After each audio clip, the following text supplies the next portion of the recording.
Just checking in for those of you that are on, we'll get started in 5 minutes. So we will just be staring at the screen for 5 more minutes.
All right, for those of you watching, we have 2 more minutes and we'll get going. Thank you for joining this evening. We'll be with you shortly. We have Heidi waiting to go. Coach Voigt.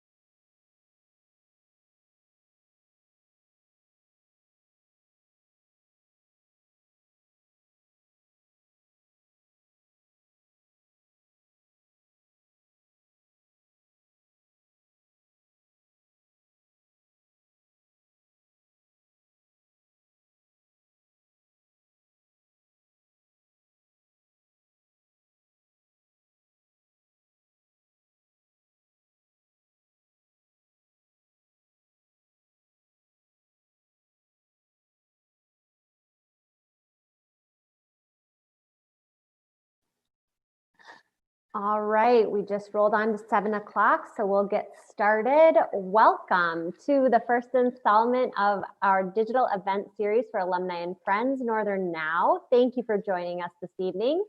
A few housekeeping items before we jump into our guests and our panelists tonight in our interviews. We wanted to let you guys know that you as our audience members will not be seen or heard this evening. I am Jess Jones. I work with Wildcat Athletics and for the NMU Foundation, and I will be your host for this evening. And I am happy to present questions through the Q&A feature to our panelists tonight. So I'm going to say that again and show it on the screen. Use the Q&A function for asking questions to our coaches or giving feedback. And you use the chat function to speak and talk amongst yourselves.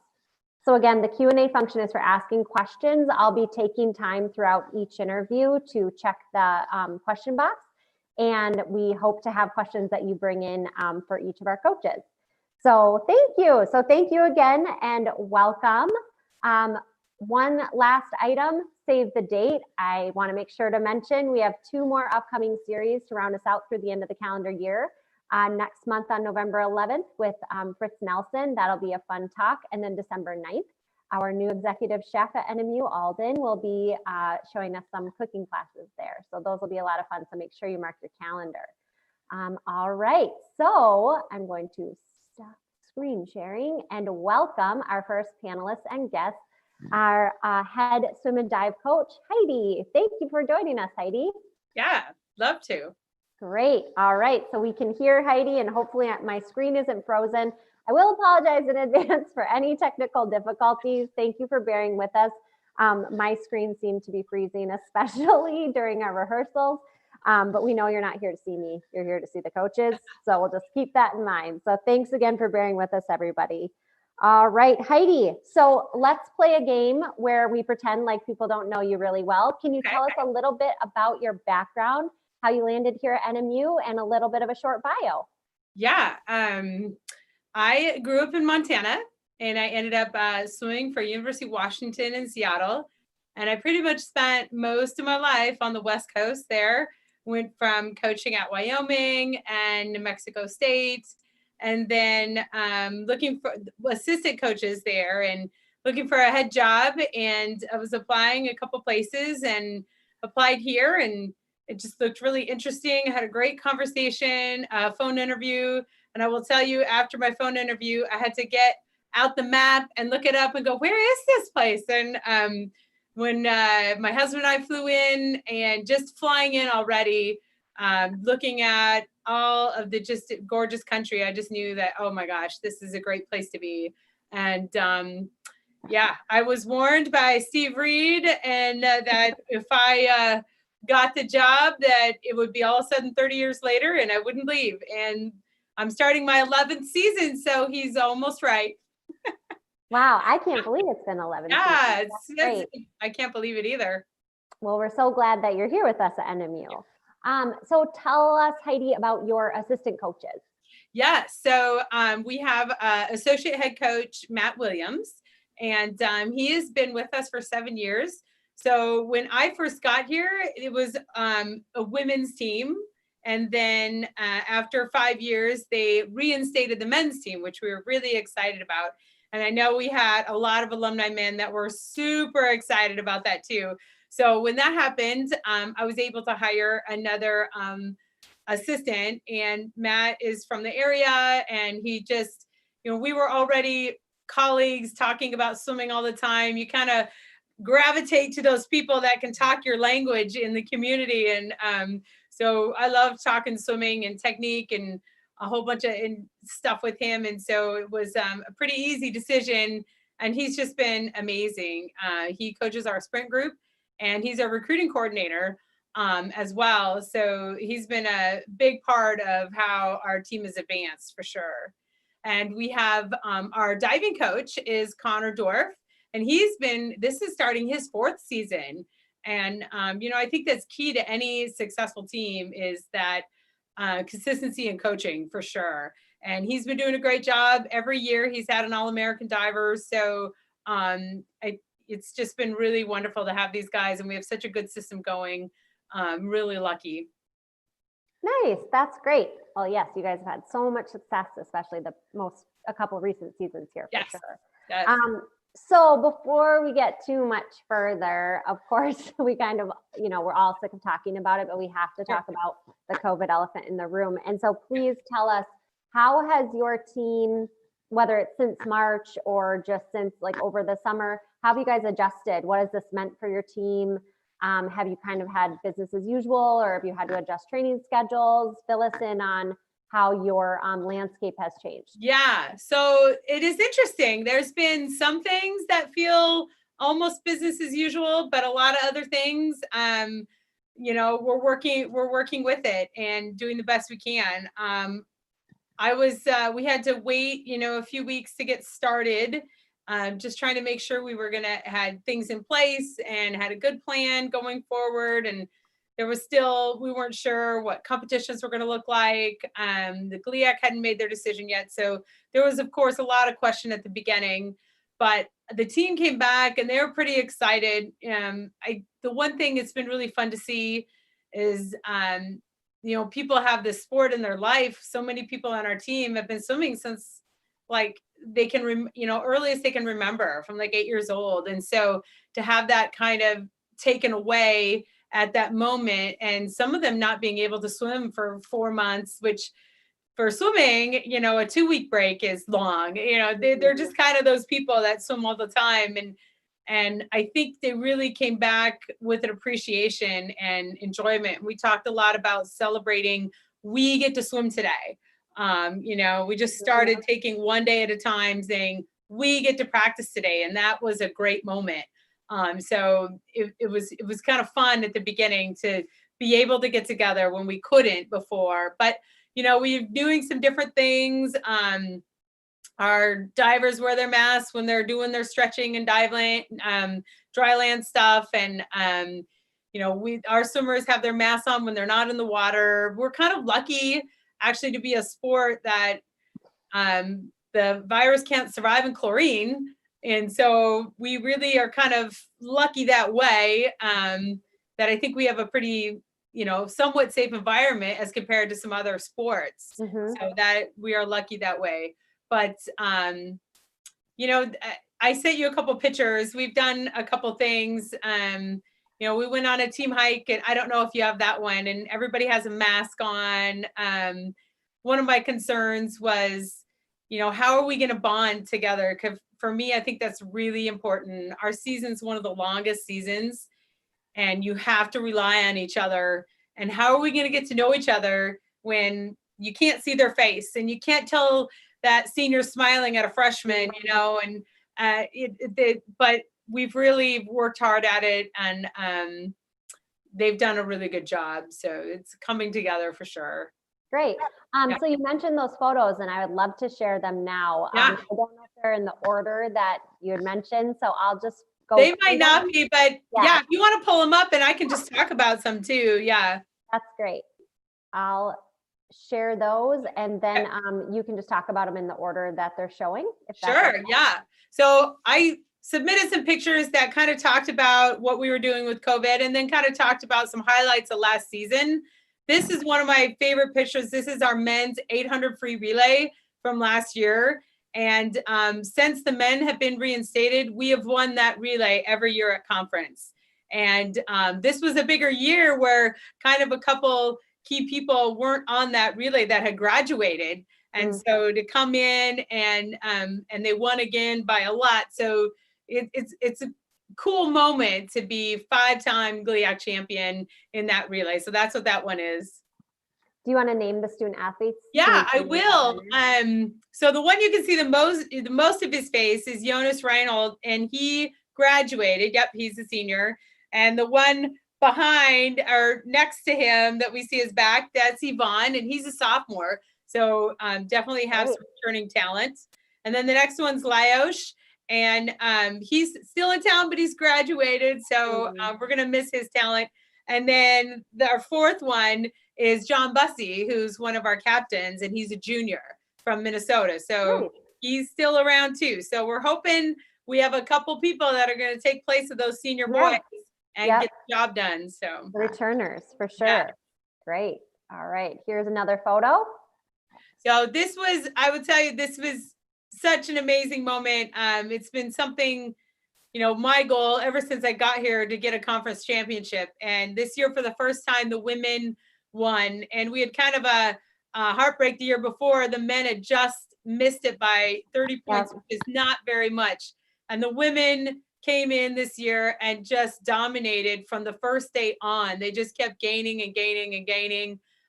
It was such an exciting moment to have that. And our conference is one of the top conferences in Division II. So everyone at our conference meet has people or a pretty significant team going to nationals. So it's a battle all the time. And that was just a really, really exciting moment for us. Awesome. Congrats again. That's so exciting. Thank you. All right, next photo. So this was the tradition in swimming is when you win, you get to jump in the pool. So that was a pretty cool moment. And I put this in there because you see Forrest. Yeah. You know, you'd asked me earlier, what I love about Marquette and coaching here at NMU. And one of the things for sure is the support by the administration. I think Forrest had been watching every day. And when it looked like we were going to win, he drove from Marquette down to Saginaw and watched the finals, jumped in with us, and turned around and drove back all in one day. And so it was a fun moment. I do feel like we get the support we need to be successful. So that's the tradition. Instead of like dumping the Gatorade, you jump in the pool. That is the swimming tradition, but I will tell you, unbeknownst to me, I had two men that asked me to come over and talk to them, and they dumped the Gatorade on me too. So you got all of it. I got all of it. Yeah. Good. But I loved every second of it. Yes, I was gonna say, well worth it. For Yes. sure. All right, here's another one. Yeah, so this was one of our most dominant events. We went 1, 2, 3 in the women's 200 fly and 7. And so I'll tell you, winning was now sophomore Chell Font, and second place is now a senior, Gabby Spagic. And third place is Michaela Nelson, who is from Wisconsin, and she is a sophomore. And then now senior, 7th place is Casey Clark. So that was just a really cool. We've never had an event that we want 1, 2, 3 good sweep. Yeah, and all returning. Yes. Very exciting. All returning, every one of them. Yeah. Very cool. All right. Another photo. So this kind of brings us maybe to the current school year. Yes, exactly. So this was taken actually last weekend. One of the things that we take pride in as our team is, giving back to the Marquette community that definitely supports us.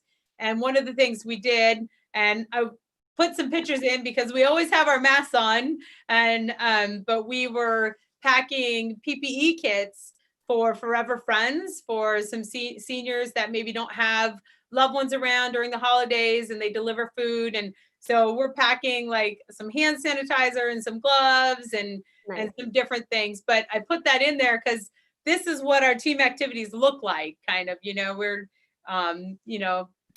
all masked up and hard to tell who's smiling, but we're getting to read eyes better and better for sure. Yep, for sure. There's another one. And there's another one. So I put this in there.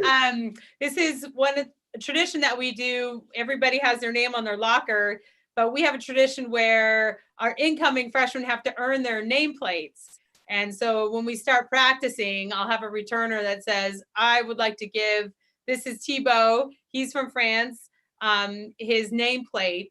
And so Connor, he is from Texas. He's one of our other captains, Connor Graydon. He's a junior. Presented him with his nameplate, and so it's just kind of a picture. As soon as they get out, they put on their mask. But it's nice that we are we're bonding and coming together, and still doing some of the traditions that we have. And I know, Heidi, this photo reminds me with the flags in the background. Your team is always one that has such diversity, from global diversity. Do you know how many different countries are represented on your team this year? I'm going to count the flag. I was going to say in the past it's been like 14 or something. Yeah, I don't know off the top of my head. We do have 2 flags up because we have 2 people on our team that have dual citizenship. We have someone that's also a citizen of the Philippines, so they could potentially swim for the Philippines national team, that kind of thing.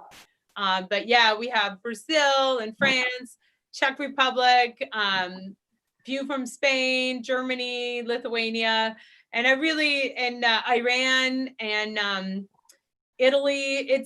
It just makes it so fun on the team, and they bond, and the diversity just makes it really, really great atmosphere. Yeah, it's really cool. I'm sure they all learn a lot from each other. Yes, they do.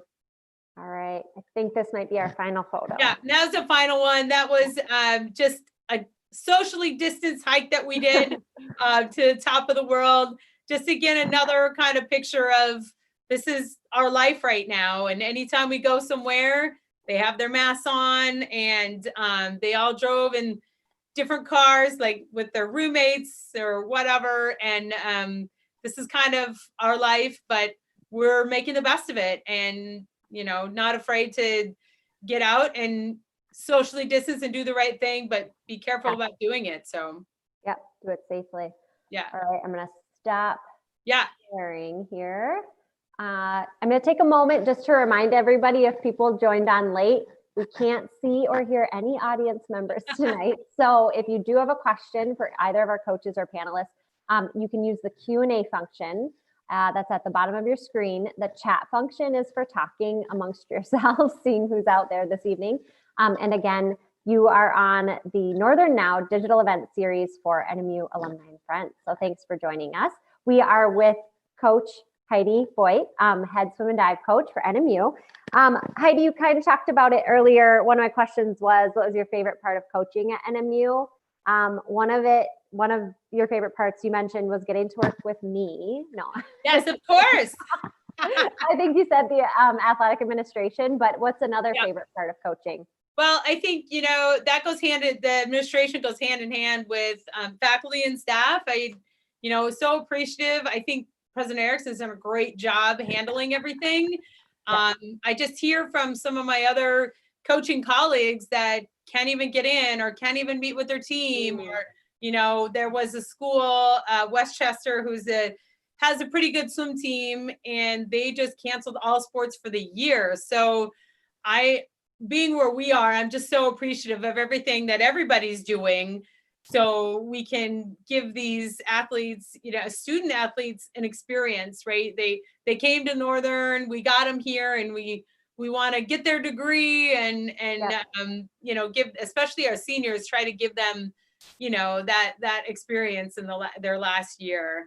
But working with faculty has always been great. Right now we're doing our grade reports, and I love getting notes that says, oh, you're a student athlete, just is great to have in class, a pleasure. And so that's always fun too. And the students, I think people who come to Northern are, want to be active and outdoors, and that's all the stuff that we love to do. And we're about team and working together, and those are the kind of people that we get, and they're just make me happy every day coming. So I'm lucky to work with them.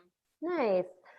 So now let's talk about the team this year. I know we got to see some great highlights from last year, and we obviously heard that you have some returning talent. So how are things shaping up for this year? And obviously, again, for those who might not know, we got called off fall sports. So will that mean you will have competitions, fingers crossed, hitting the second term or the winter term for us? So looking ahead, when would be your first official competition, or when are you planning for it thus far, and how is the team looking? Yeah, so I will tell you again, Matt's done a great job recruiting, and super excited about our team. I think the women easily could repeat. So cool. Knock on wood, we're pretty excited about that. And I think our men were really poised to do some pretty good stuff at NCAAs. And so for people that don't know, we were the only division that started the NCAA championships, but our meet championships is a 4-day meet, and they canceled it like a day and a half in. So we'd done one day and then prelims, and we were actually coming back for finals when they said, nope, go home. And so that was a hard moment for sure. And I think we had people that were really ready to go. But, I'm excited. They've I think that our team looks really strong. So right now, as it stands for the GLIAC, we can't have any competitions till after January 1st. So on our schedule, our first meet was after the new year is January 9th. UW Green Bay is scheduled to come here. So I talked with them this week. It sounds like that's still a go, and we're hoping that's the first meet, January 9th here at the I will tell you, most likely we'll try to have like a live feed, because with social distancing, we probably won't be able to have any spectators. Yeah. So we'll have to keep everybody pretty far apart and evenly spaced. So, but I'm really hoping that that's our first meet. I think I'll find out tomorrow. Maybe we have a GLIAC coaches Zoom meeting tomorrow, and we might find out more about when our championships are and where they're going to be. I know that they were scheduled to be at Jenison High School downstate, and I don't think the high school is having any external rentals for the school year, and their pool is by far amazing. They have a great pool, so we were really set up to swim fast. And one of the reasons you want that is those are the times generally you get to go to nationals. You want to qualify, so you in a fast pool and get over to nationals. So hopefully we'll find out more about that. Right now, nationals has been not officially, but they're voting to move it back a week. So I think around March 17th week, I think, and is what they're talking about, and it needs to be officially passed. But that's kind of the outlook right now. We'll try to squeeze in a couple more meets before that all happens. But like everybody, it's hurry up and wait, and everybody's waiting for decisions. So, but I will tell you, the team's been really patient, and they're, again, excited to be in practice. We are doing the Coaches Association, the College Coaches Association has put together this 6-week virtual competition where we're going to swim events in our pool and then send in the results, and they'll rank us with D1 teams and D3 teams. That's cool. So we'll get to kind of swim against all these people in the country, and we'll see who signs up. I think right now there was about 17 to 20 teams across the country signed up to do this week. Yeah. And I think they're excited about that. So yeah, well, and it's always fun to hear like people are being creative during this time too, and like doing things outside the box. I mean, again, all of us have really gotten used to being on Zoom and video conferencing and all that. Heidi, we have a few questions coming in. So one is from a person I know, and she sent a question in. And I was going to joke and say that this could be a whole other webinar, I'm sure, but what does it mean when you say a fast pool? So I'll let you explain. I kind of thought that might happen, but so there's a lot of, you got to put on your physics hat. And I will tell you, Matt should be here because he's the engineer. He can explain it a lot better. But there's a few things. Like one thing is you want a pool that's about 9 feet deep. And some of the faster pools are 9 feet deep all the way across, because as you swim, you generate waves, and they can go down. Like our pool is 4 feet deep, and they could go down and come back up and cause resistance or drag or waves you have to swim through. So that's one of the things. Another one could be in the gutters. So let's say you're in lane 8, which maybe next to the wall, and you're swimming the 50 free with a whole bunch of big college guys. Though they create big waves. I'm sure everybody's seen the Olympics, and if you watch a 50 free, those guys hit the wall and the waves just go. And so if you're swimming, those waves can like bounce off the wall and come back at you. Yeah. So if you have gutters that let the waves like go over and not hit the wall, so that's another thing that can be a fast pool. Lane lines can make a fast pool if you have smaller, guess like donut things on your lane lines versus now we have really good lane lines. They're 6 inches. So they call them wave breakers. So then the wave kind of gets stopped. So if somebody's swimming, they can't create as big a wave to you. So there's a lot of different things, having good blocks and, how the walls are, these little things, but when you're looking at, there's a lot of times you can miss nationals by 2/100ths of a second. Yep. A lot of that stuff counts. Yeah. I keep saying, like I know what you're talking about. That's okay. Because I watched the Olympics. There it is. Like one of my favorite things, and learned about the fast pool last time I watched the Olympics. And there you go. Also, I was just saying, but yeah. So when you watch, look at it's pretty much it'll be 9 feet the whole way. Yeah. Yeah, that was the one where the last Summer Olympics pool was like built in the middle. And you know what? They're doing that a lot. It's built That on is, like a yeah. regular ground. Oh, that's really common. I actually went to a short course world championships in the arena that the Indiana Pacers play. They just put up the pool. Yeah. And they took it down. See, we could do it in the It was so cool because you're sitting there like, in this arena and the pool's in the middle. Yeah. Very cool. Yeah. Very cool. Awesome. Well, Heidi, let's end with maybe a final question. Let me do one more. If anybody has any questions, thank you, Lisa, for asking the question. I think that's really interesting too. If anybody else has any final questions, I'll give you a moment to ask. Otherwise, I see some people are saying who they are, where they're from on the chat, which is great. So share your whereabouts and who you are and the year you graduated on the chat. Otherwise, like I say in the Q&A, that's where you ask questions. Let's leave it with what is one final message you have for your swim and dive fans for the year. Well, the first thing I want to say is thanks for all the support. We have an amazing group of alumni that's always reaching out, and we get messages after we did so well at conference. And I was actually just talking with one of our alumni men today, Dave Bradshaw, on the phone, and it's always touching in. They're always watching, and I think that means a lot to the team too, to really know, it's not just for them, it's for these names that are on the wall and different, people that came before you and what you're representing. So I think that means a lot for sure. But yeah, thanks for everything, because I know it means a lot to them.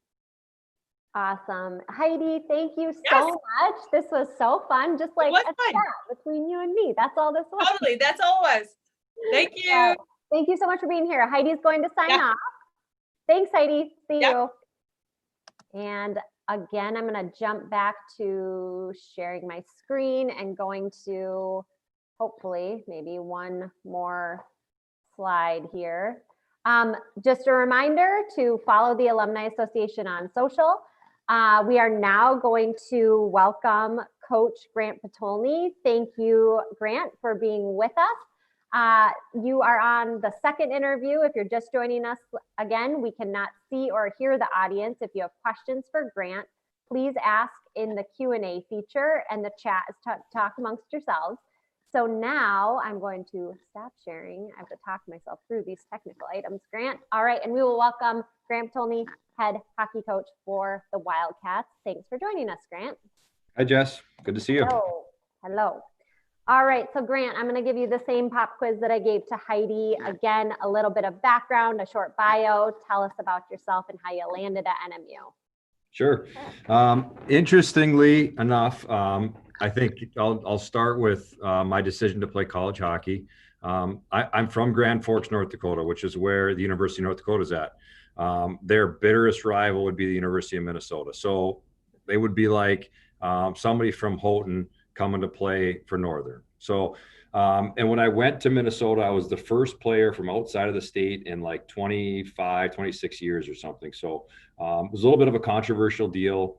There were some purists that probably weren't that excited that I was coming because Minnesota had been very successful. Luckily enough for me, we ended up winning a couple of national championships when I was there. So that helped ease the pain a little bit for some of them. I'm sure you're welcome.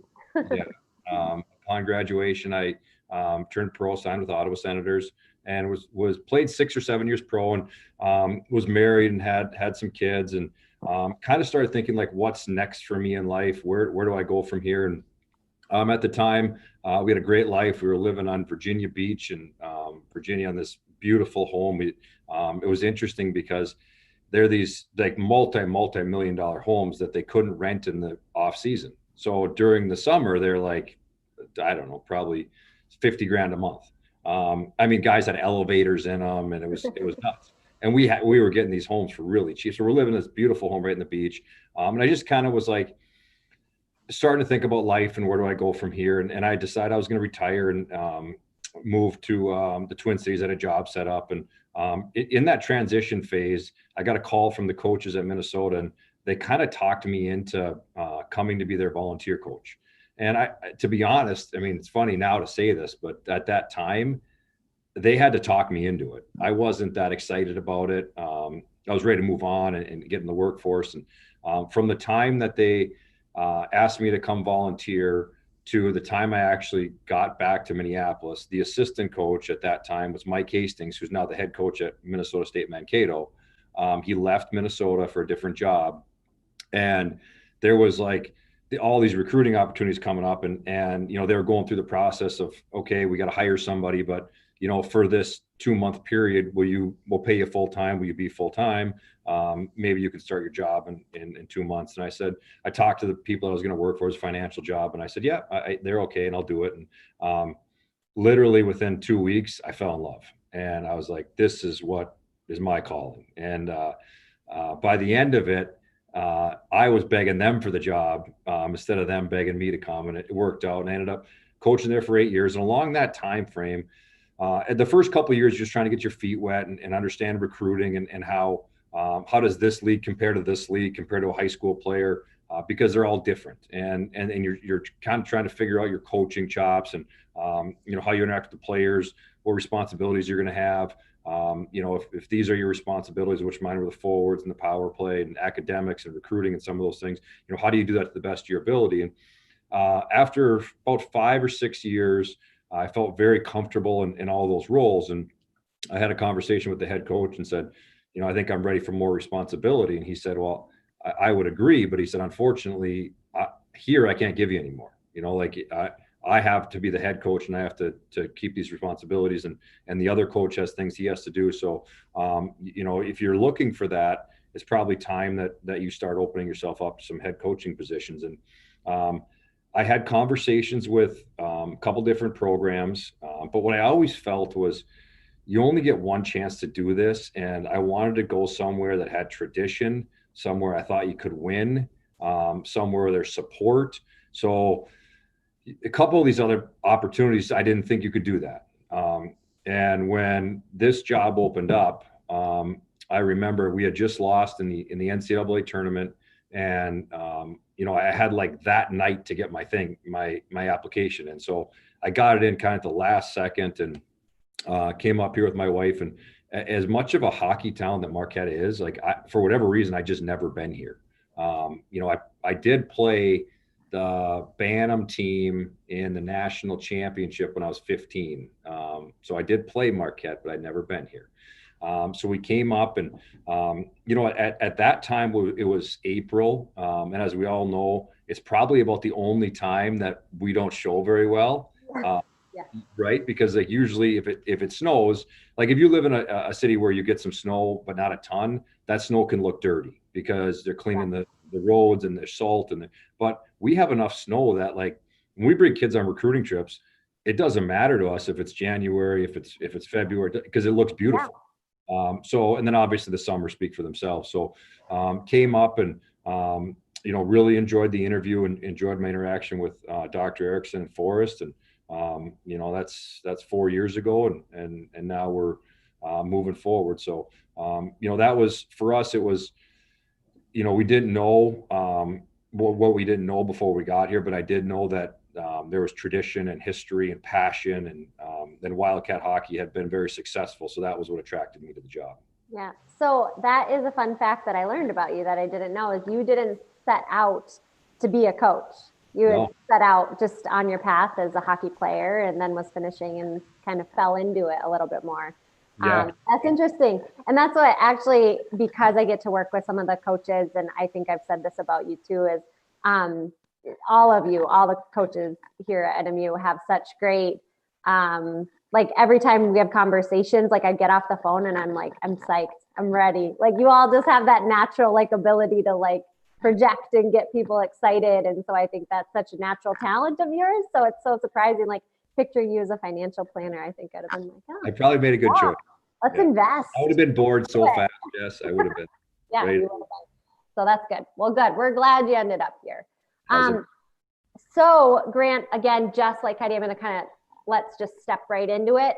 What have we been doing since March? What has it meant? Obviously a season cut short, different things for the conference. Tell us how it's going. it's been a really interesting summer for hockey because we kind of had a feeling that that a lot of it was going to hinge on Big Ten football. And you know, as you look at the Division I landscape, that was the first thing kind of coming, and there's a lot of optimism all summer that we were gonna move forward, and I think, to be honest, even nationally, kind of towards the end of July, I think, at least I felt nationally we were in a pretty good place. And then as you crept into August, I think a lot of concerns started happening, and whether, you know, school starting, you know, the virus was moving and growing, and you know, I think that parlayed right into the Big Ten decision not to play football. And you know, that was a major blow to a lot of athletes, because they were in our kind of landscape. You know, that's kind of the biggest thing. And no disrespect to basketball or any other sport, but Big Ten football is what kind of drives the bus for us at our level. And when they didn't decide to play, that got really tough for us. And you know, it kind of put us in a holding pattern. And but we still knew at some point that, you know, hey, maybe we're going to play because we're a winter sport. So we came back to school, and I know Heidi touched on this, but like I hope, you know, that I say this right, because it is the level of professionalism and it just work that's been put in by Dr. Erickson and the board of trustees and the athletic department and everybody, like, is astonishing. If you look at what's going on nationally, astonishing. Yeah. You know, like, there are maybe 5% of the campuses went back in person on time, and of those 5%, the ones that have stayed in person full time, that number's even smaller. It's just incredible.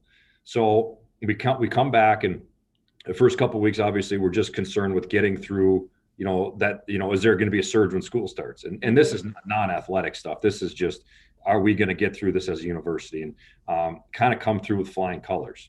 So then, you know, we athletically start, you know, we haven't been canceled yet. We're the only sport on campus that hasn't been postponed, canceled.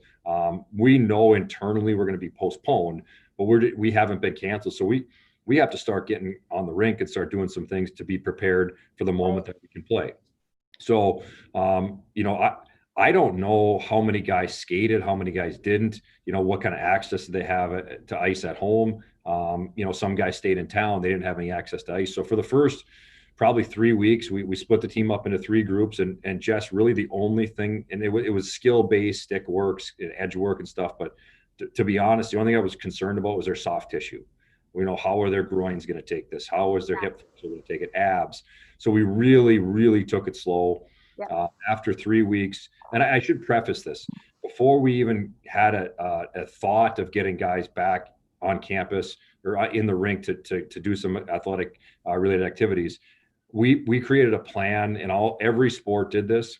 You know, and our plan, and we were directed this by the athletic department. What we did in hockey is we said, from the moment they get out of their car till the moment that they leave the rink, where are they going to walk? Where's their water bottle going to go? Where are they going to get dressed? How are we going to coach them? How are we going to distance? So that plan, I think, is why partially we've had so much success athletically with the virus. So we went 3 weeks of just 3 different groups. Then we kind of shortened it down into 2 groups, got half the team out there, started doing some more things. And then as of this is week 2 of having our full team out. So now we're kind of moving forward, and we're preparing to play, which we will be fairly soon. That's great. And I assume the guys were working like over the summer, doing their own dry land, own training. They were moving, but you still wanted to ease them in so that there wasn't any injuries. They were doing things, but okay. The hard thing is, like, if you took our state, every gym was closed. Rink is closed. So, you know, what I did before we left in the spring is I broke the guys up into, I called them platoons. I gave them 5 platoons, and every platoon had a lieutenant. So that lieutenant was he was going to check in with his platoon every week. And hey, what'd you guys do to work out this week? And hey, did you run hills? Did you go for a jog? Did you do push-ups? Did you do wall sits? How long did you wall sit?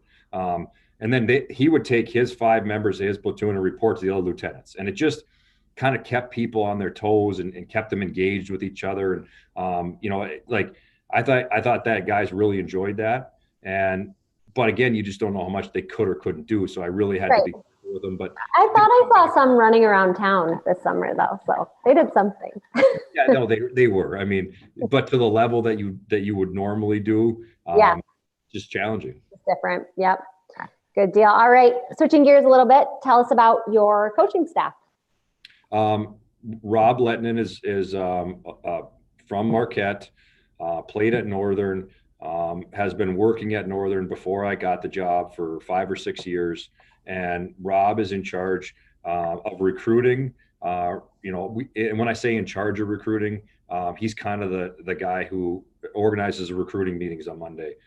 He's the guy who probably is out recruiting the most, but everybody recruits. All 3 coaches recruit. That is the lifeblood of your program. You have to have players, and Rob does a really good job kind of sticking players into groups so that somebody else can get eyes on them, whether it's Byron or Rob or myself. And then Byron Poole is the associate head coach that came here with me. Byron's from Saskatchewan.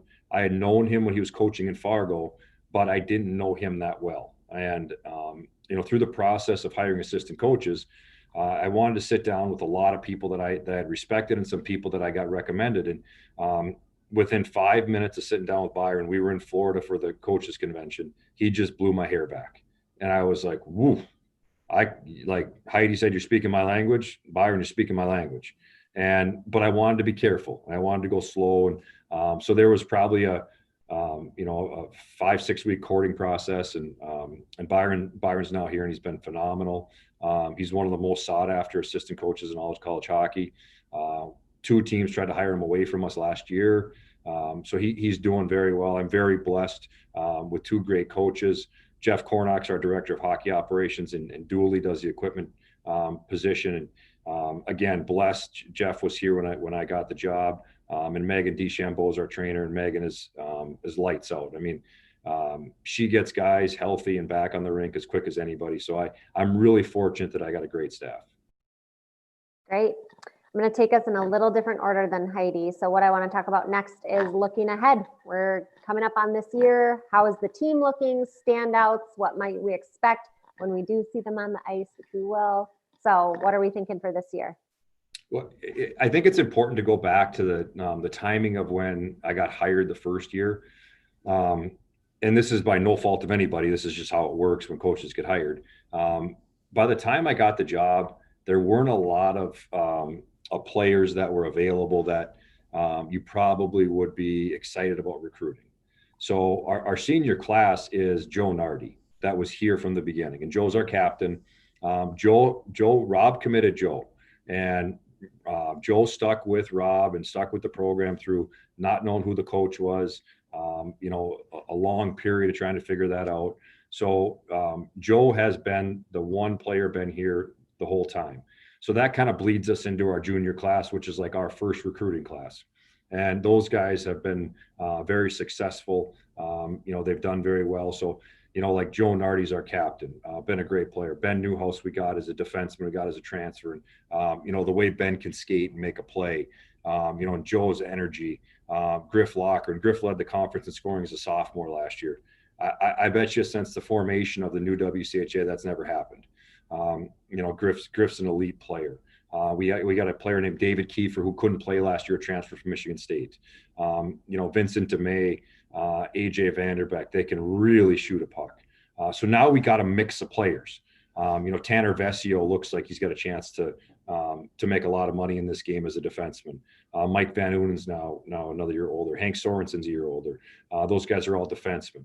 Nolan Kent's coming back off a year where it was essentially his freshman year because he didn't get to play. He was behind Ate, and now he's got a challenger and Connor Reichman. And Connor is a transfer from Stevens Point, who in Division III hockey Connor was actually committed to Boston University, and there was a snafu on his transcript that his high school missed, so he ended up missing the core courses requirement by half a credit. So, by no fault of his own, he was deemed ineligible to go to Boston University. So then Duluth tries to recruit him. 2 great programs. Duluth ran the same thing. So Connor went to a Division III school, and in his 2 years there, he's 36-0, didn't lose a game, and won the national championship. So he's going to contend for ice. We're in a spot, Jess, where as a coach, what you want is depth.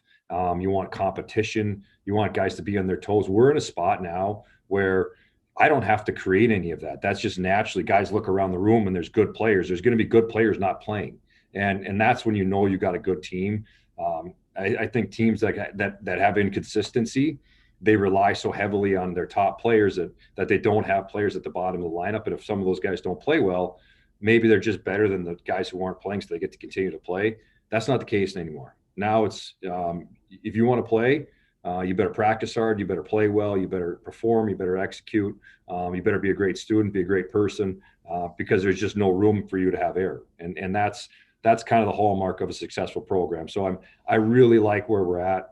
We're moving through some things. We have a few inconveniences with state mandates and things like that we're working through. But like I've said to the guys, they're inconveniences. Like that's it. And you bring your own attitude to the rink every day. If they say you wear a mask, you wear a mask. But it's better than the alternative of not playing. So when you wake up tomorrow, you come with a great attitude, whether mask on or mask off, wherever our mandate is, and we're going to compete because we're here to play and we're here to compete, and it's just another piece of equipment. Unfortunately, it affects a little bit of how you can get your legs and lungs running. We're getting better at that. And this week, like last week, if you would have asked me, I would have said, I love our players. I'm not sure if I like our team yet. Now I can say that about both of them, and obviously the players are the most important part. But we just couldn't get moving yet because it was just hard to get past that governor a little bit of where we were. And we're getting better with it. So I really like where we are. I mean, it's going to be a tough league though, as a coach, and over the summer, you try to prepare for, teams you're going to face and who's going to be good and who you got to, kind of prepare for. And, typically if you said there's a team returning 85 goals, you'd say, wow, they're picked to be number one. What a great, and that's rare that somebody has that many goals. There's 4 programs returning almost 100 goals in our league, us being one of them. And one of the teams that's outside of that is Minnesota State Mankato, who's won the league the 3 years that I've been in the league. We've been the second best team in the league over those 3 years. They've been the best. So they're going to be good. So there are a lot of good teams in our league this year. All right, we do have a question from our crowd here, and I don't even know if Grant knows the answer to this one yet, but so we're gonna have games. We hope we'll have games. We're planning to have games. Do you imagine if fans will be there or not, or limited fans was the question? I think the idea is still limited fans, but our league schedule starting on January 1. Mm-hmm. That's right around the corner of being announced, but there is going to be games before that. So, trying to be creative for our fans and for our community, and that there's in the WCHA, there's a contract with Flow Sports to do the live streaming. Mm-hmm. Well, we have a TV deal that supersedes that with Michigan Tech.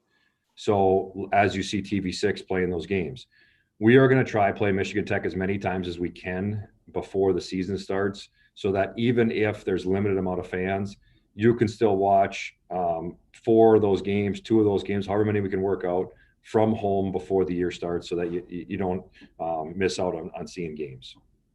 That makes sense. And I'm sure the fans understand ultimately the goal is to keep playing the games and keep playing the games safely, fans or no fans. But if we have the option for TV streaming, that'll help, obviously. Yeah. We'll stream every game for sure. Obviously, TV is more convenient, and who knows where the fans are going to be. That maybe we just keep moving that number higher and higher. Yep, let's hope for sure. All right, moving on. So now, actually, what we're going to do is we're going to talk about a project that you and I, Grant, have been working on with a few others. Something super exciting, and it was publicly announced. And if you watch the Arts and Athletics Showcase that the Alumni Association shared on homecoming weekend, there is a clip of a project. It is an update to the locker room and the coaches suite and the team room for the hockey team that we are going to show and talk to you guys about. So now Kylie from the Alumni Association is going to share a clip from the Arts and Athletics Showcase that will talk about the project that now after this we'll talk to Grant about. So Kylie, take it away. I think this will work. It might be a little blurry, but the hockey game last year, that barn was on fire. I enjoyed every one of those games, the cheering, the excitement. The 2019-2020 team actually reached 15th in the nation. And now here to tell you more about NMU hockey is Coach Grant Patolny. You know, every young person in today's world, whether you're an athlete or you're a student or you're working a job, there's so many things that have become, you know, an inconvenience, I guess is the best way to put it. It's affected your life. You know, for our players, their responsibility socially has allowed them to start getting back to the rink. And now that we've been able to skate and move forward a little bit, I think that you see the excitement of where this team can go. And again, it's still part of a process. There's things that we have to do socially to continue to go the right direction, but having the ability to compete, measure yourself against somebody, and get back to things that you identify yourself with has been really helpful for the group. COVID has obviously affected, you know, the process of the locker room. And if you go back to March of last year, the plan was to get going in May, right at graduation. We were gonna have a ceremony, start the locker room, start the office. And it was gonna, to be honest, it probably would have pushed into the season a little bit because it's such a big project. Well, obviously all plans got changed because of COVID. So over the course of the summer, we started to adjust a little bit what we thought we could get done. And right now we're standing in the coaches' offices, and that's the focus of the fall, of getting that completed. So then next summer when we're doing the locker room, there's an area for us to continue to work and a space to be in. And it's just gonna be phenomenal what this project does for the future of our program. And you know, think back of when the Barrie Event Center was built, it was an incredible recruiting advantage for the Wildcats. We're going to be there again with our log. I mean, it's going to be state of the art. It's going to be right to the top of the country, and you know, I can't wait to show that off. So essentially, we're standing in the head coach's office, and this is an area where if you come as a young man and your family's with you, this is where you're going to be offered a scholarship to our program. You know, my desk will be here. There's going to be a dream seats there as a coach, and then in this area here, there's going to be a double door that folds open and closed that you can sit here and I can talk to you about, okay, you're a right wing, you're going to play with Nardi, Lochran, and I see you playing over here. You know, and here's the depth of our program, because the other thing that all players want to do is they want to play with good players. And even more important, they want to play with great players. So when you see the names on the board, it becomes real where you could fit as a player in our program. And you know, that this is what this office will be mainly used for, just the kind of the final piece when you're getting to the end to close the deal with a family and an athlete. And then as you kind of go through the rest of the locker room, the way it flows, if you come out and look around the corner, there's an area where we're going to have a workstation with coaches. And you know, a big thing for me is I feel like collaboration on our staff is really important. And you know, having 3 separate offices eliminates the ability to speak to each other, eliminates the ability to just be on your toes. What do you think about this? What do you think about that? So across this way down here, we're going to have workstations for the 3 coaches, and you know, built-ins here. So this is where we're going to do a majority of our work, and then kind of moving into like our practice planning, game planning, pre-scouting is this area here where we're going to have a big conference table, some big TVs on the walls, you know, whiteboards over there. So we'll have, you know, the ability to have a lineup on one side. So maybe on this here you'll have a big table here. Here's your TV. You know, you'll have lineup. You'll have opponent, you'll have what you want to do for practice today. You might have, you know, power play options, penalty kill options. So this whole board, this whole wall is going to be a whiteboard. So we have the ability to continue to look at what we're trying to do and then compare that with what we see in the video. You know, so this area is kind of going to be, you know, you hear people talking about a war room. I can see us really being around this table quite a bit, spending a lot of time here. And then when you move back into this coaches area, this is where we're going to get prepared and dressed for practice. There's going to be a stall here and then stalls along the sides, which are all going to be replicas of what the players have in their locker room. So an area for us, you know, to get ready for practice, hang our coats up for game days, you know, and just kind of sitting here and talk practice. And we'll have the ability to have a board in here just if there's some final things to talk about. So, you know, this space is just it's just such an incredible use of area in the Barrie Event Center. And for the coaches, it's going to be so nice to just have all this technology at our fingertips and have the ability to be together all the time, because I feel that's really important as a staff, continue to grow the cohesiveness of your group. All right. Jump back on. I think hopefully everybody can still hear me. Thank you, Kylie. And so just a reminder, if you missed the Arts and Athletics Showcase, you can go out and find that video in its entirety with that clip included on YouTube if you just search the NMU Arts and Athletics Showcase. So that gave us a great behind the scenes preview of what's to come. That was the coaches suite. So I'll let you talk. Obviously you talked a lot about the project in that clip, but do you have anything to add? So much. You talk about what excites me, that excites me just to tears, because first of all, Jess, you, Mike Nelson, obviously Brad Canali, the ability that you guys have to work with people and show our vision is just incredible. And I'll get to the locker room in a second, but here's what college hockey's become. So you bring a family through, and when Coach Comley built the Barrie Event Center, he had such good forthright thought that there's so much space here that, we're not knocking down walls. We're using the pre-existing space and we're just updating it. But it's been 20 years. It needs to be updated. And you bring a family through, they almost correlate the professionalism of your program with your locker room. And it sounds crazy, I know it. But now we are going to be at the top of the heap when this thing is done. I'm just so excited about it. I know. And so I just want to make sure we thank some of the donors who have come in on the project so far. We have a special treat for the donors in a minute. But we are so appreciative of all the help and support that we've gotten for this privately funded project. We're so excited about it. And that is obviously, I know, Grant, you're understanding it in the reason I love my job and do what I do is to be able to connect with really great people who want to invest in programs like yours, invest in the future of these student athletes, and really help NMU excel both on the ice and off. And so it's really fun when you get to work with a group, and really it becomes a whole team outside of your team that are helping you along the way. It's been so fun. So many donors have been local people that have been so supportive.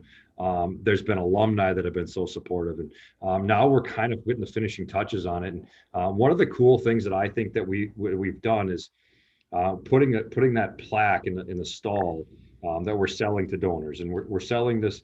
You can buy a locker, and anytime for the rest of the program, when that player, whoever he is, sits in that stall, he is going to see your family's name behind him. And he is going to know that your family and your family and my family and your family and your family are all part of Wildcat hockey, part of building this tradition, part of building this program. And as a player, when you sit in that room, obviously coming out and playing in front of our great fans is incredible. Obviously, our community is incredible. But there's a little bit extra when you're sitting in there and there's somebody's name in that stall that they have put their support behind the person in that stall, and that happens to be you. And it's just such a cool feeling. And we have some lockers left that we're still the finishing touches on. And I'm so excited about the locker room that I know this. Walking through here, and someday when we're all old and somebody else is coaching this team, I'll be able to come in here with my family and bring a donor around and say, remember that time that we bought that locker? Well, there's your name still, and it's still in there. And I just think that's super cool. Yeah. And if you're interested in learning more about the locker room project, you can contact us at the NMU Foundation. That's my little pitch. I want to share one video that we did create for the donors who have helped us on this project so far. I don't even think Grant has seen this, so I need to share my screen once more here. All right. We're getting so fancy. And the student athletes you will see in this video are Garrett Klee, Joe Nardi, and Connor Merritt. Okay. Can you see that? Yep. I love going to The new room is a great selling point for all newcomers coming in, and it's a great place to hang out and be with the guys. I think it just shows what a first-class organization it is here, and that's just going to be a good representation of what we represent here at the school and the community. Yeah, and especially the locker room, the lounge. I mean, becomes a second home to us. So the fact that we have this place now means a lot to us, and definitely going to take advantage of this. I just want to say thanks for all your support and putting in the locker room for us. It means a lot. We're going to do our best on the ice to support it. Yeah, this wouldn't have happened without the donors. So much thanks goes to them, and thanks for allowing us to have this great room. We appreciate all you, and thank you from the whole Wildcat family. All right. And Jess, the thing like that's so real for them too. Like that's, as an athlete, you know, knowing what's coming and being able to be part of that. And even Garrett touched on, you know, just the professionalism of our program. And this is kind of the last piece for us. This is the last thing that we needed to do. And then the governor's off. There's nothing stopping us. And, you know, it's such a cool thing for coaches, athletes, fans, people in the community. It's going to be outstanding. Definitely. All right, so I feel like you've kind of touched on it and said it, but we'll let you have one last message also for the Wildcat hockey fans near and far. What do you want to leave everybody with? Well, I think first, we understand, you know, that there's going to be some angst about, you know, because of how much support we've gotten. And I mean, if you look at my background, I mean, like the amount of coaches that could say that they have the background of this are so few and far between, and they would die to have this support. We know you want to be in the rink. We're going to get it figured out. It's coming, but I mean, even like doing player meetings right now, we have freshmen coming through, and they just can't even believe the amount of support that this team gets from this community. You know, whether they see people at a grocery store, they're with one of the, I mean, they're with an older guy who's got a mask on that somebody from the grocery store can recognize them and say whatever about how, like, it just blows these guys' minds. You know, and I just want you to know we never take it for granted. We appreciate all your support, and we're looking forward to playing in front of you soon. Awesome. Any final questions for Grant before he signs off? I'll give people a minute to type quickly. Thank you, Grant, so much for being with us tonight and helping us kick off this digital event series for the alumni and friends of NMU. All right, with no further questions that I'm seeing, we'll let Grant sign off. Thank you so much, Grant. Thanks, Jess. Okay. Bye. All right, and I'm going to share my screen one final time to go back to our save the date moment of life to talk about what's coming up next. Okay. All right, so thank you, everybody. Thanks so much for being on tonight. Again, hopefully you can see what's on the screen. If not, I'll talk you through it. We have 2 more of these events coming up, digital events coming up in the next 2 months. We have one on November 11th with Dr. Frederick Nelson. Some of us call him Fritz Nelson. Great person, and he is going to talk about, I think I heard maybe the rumor of permafrost. Very exciting, but he's a great guy and can really hold your attention, I promise. So that'll be a fun one to sign on for. And then on December 9th, we will be learning about holiday cooking, maybe what to do with holiday leftovers with our new executive chef, Chef Alden Griffiths, also an alum. So excited to have her sharing and online with us in December. I had so much fun with everybody tonight. Thank you so much. Thank you for asking questions. Thank you for taking part in this event. And remember to follow the NMU Alumni Association on your social media channels. Have a great night, and I am signing off. Goodbye from Jess Jones. See ya.